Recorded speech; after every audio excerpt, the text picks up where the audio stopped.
దీంట్లో నేను ఇప్పుడు అట్లు చేస్తున్నానండి, పెసర దోశలు. మనం పప్పు ఇది తీసుకుని ముందే కడిగేసి పప్పు, ఎందుకంటే తర్వాత కడిగామనుకోండి పొట్టు ఇలాగా విడిగా వచ్చేస్తుంది. దీనికి పొట్టు ఉంటేనే టేస్ట్ బాగుంటుంది అనమాట.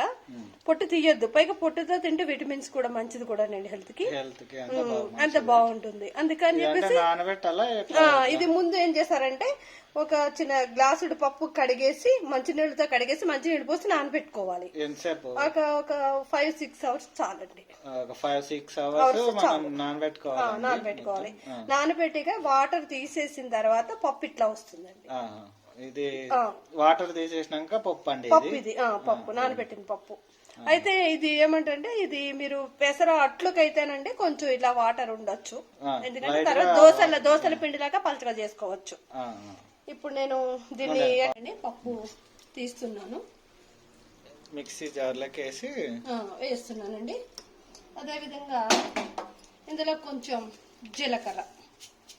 కొద్దిగా జీలకర్ర వేస్తున్నాను. అలాగే ఇక్కడ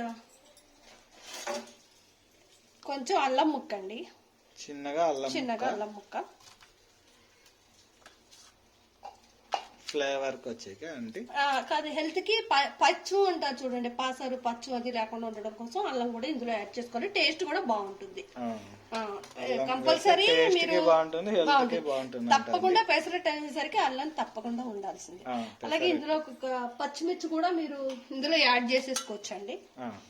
కారం తినేవాళ్ళు కొంచెం ఎక్కువ వేసుకోవచ్చు, అయితే కారం తక్కువ తినేవాళ్ళు కొంచెం మీడియం గా వేసుకోవచ్చు. అట్లా 1 మిర్చి వేసుకోవచ్చు. అంటే పిల్లలు ఉన్న వాళ్ళైతే ఇది స్కిప్ చేయొచ్చండి, పచ్చిమిర్చి కారం ఉంటుంది కదా. అల్లం జీలకర్ర స్కిప్ చేసేయండి. అల్లం జీలకర్ర అయితే తప్పనిసరి వేయండి. ఓకే, పచ్చిమిర్చి తీసేయచ్చు. ఇది నేను ఇప్పుడు మిక్సీ పడుతున్నాను చూడండి. మిక్సీ పట్టిన తర్వాత పెసరపిండి ఈ విధంగా వస్తుంది, మెత్తగా పేస్ట్.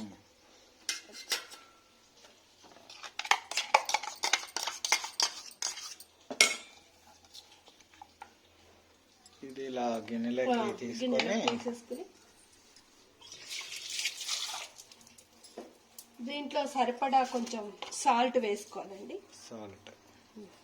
సాల్ట్ ఎక్కువ పట్టదండి, ఎందుకంటే పెసరపప్పు కమ్మగా ఉంటుంది కదా, చూసుకుని వేసుకోవాలి. ఎక్కువ తినే వాళ్ళు అయితే కొద్దిగా వేసుకోవచ్చు, లేదు లైట్ గా అయితే లైట్ గా వేసుకోవచ్చు. అదే విధంగా పెసర దోశలోకండి ఉల్లిపాయలు, కొత్తిమీర, జీలకర్ర, ఇంకో అల్లం ముక్కలండి చిన్నగా సన్నగా తరిగి పెట్టుకోవాలండి. ఉల్లిపాయలు, కొత్తిమీర, అల్లం అన్ని ఇట్లా కలుపుకోవాలండి. జీలకర్ర. ఇప్పుడు దోశ వేస్తున్నాను, పెనం పెట్టుకున్నాం స్టవ్ మీద. ఇవి ఇట్లా డివైడ్ అయినా అంటే ఇది ఇట్లా ఇది డివైడ్. ఇష్టమైన వాళ్ళు నూనె తినని వాళ్ళు ఉంటారు కదండి, వాళ్ళైతే నెయ్యితో పెసరట్టు వేసుకుంటే చాలా టేస్ట్ బాగుంటుంది. వేసుకోవచ్చు అంటే ఆయిల్ తో కూడా వేసుకోవచ్చు. అయితే నేతితో టేస్ట్ బాగుంటుందండి ఇది ఎక్కువగా. వెన్న అయితే ఇంకా టేస్ట్ ఉంటది. పూర్వం మా అమ్మగారు రోజుల్లో అయితే వెన్న తీసుకుని వేసుకునే వాళ్ళం మేము. ఇప్పుడు వెన్న దొరకట్లేదు కాబట్టి నేతితో వేసుకుంటున్నాం అనమాట. ఇట్లా పెనం వేడెక్కిందండి, దోశ వేసుకుంటున్నాను.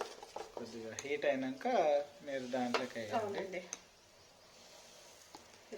పలచగా కావాలనుకున్న వాళ్ళు దోశ పిండిలోకి ఇంకా పలచగా కూడా చేసుకోవచ్చు. ఇంకా పలచగా చేసుకోవచ్చు, లేదా మనం కొద్దిగా అంటే కొంచెం మెత్తగా తినేవాళ్ళు ఉంటారు కదండి, రోస్ట్ గా అవసరం లేదనుకుంటే ఇలా కొంచెం దలసరగా వేసుకోవచ్చు. మెత్తగా కావాలంటే అదే కొంచెం రోస్ట్ గా కావాలి అనుకున్న వాళ్ళు ఏంటంటే ఇంకా వాటర్ కొంచెం కలుపుకొని పలచగా చేసుకొని దీంట్లోకి ఇప్పుడు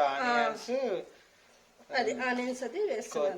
కొత్తిమీర, క్యారెట్ ఉంటే క్యారెట్ తురుము కూడా వేసుకోవచ్చు. క్యారెట్ ఉంటే క్యారెట్ యాడ్ చేసుకోవచ్చు. మేమైతే ప్రెసెంట్ ఇప్పుడు వేయలేదు. ఇలా పైన ఆనియన్స్ ఇవన్నీ అప్లై చేసేసి మనం ఇప్పుడు ఆయిల్ కావాలంటే ఆయిల్ కొంచెం ఎక్కువనే పడుతుందండి ఇది, ఎందుకంటే ఉల్లిపాయ ఆనియన్స్ ఇవన్నీ వేయగాలి కదండి. కొంచెం బానే అది కొద్దిగా ఫ్రై కావాలి కదా, కొద్దిగా దానికి మనం కొద్దిగా ఆయిల్ యాడింగ్ చేయాలి బాగా. అది నెయ్యి ఇష్టం ఉన్నవాళ్ళు నెయ్యి ఇష్టం ఉన్నప్పుడు నెయ్యి వేసుకోవాలి. కొద్దిగా బాగా ఇట్లా కొద్దిగా లోపలికి వెళ్ళేలా కొంచెం ప్రెస్సింగ్ చేయాలి అంటుకుంటదండి, ముక్కలు విడిపోకుండా ఉంటది అనమాట ఈ విధంగా. ఇట్లా.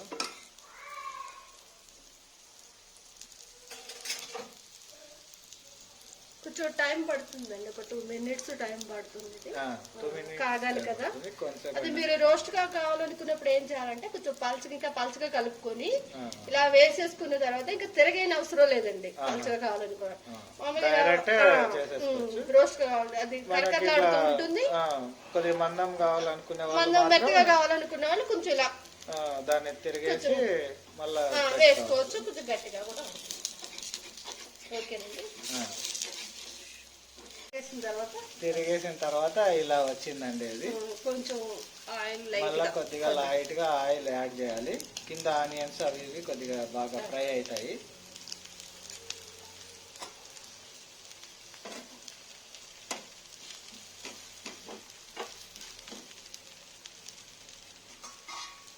ఇందులోకి అల్లం చట్నీ బాగుంటుందండి, కాంబినేషన్ పెసరట్టుకి.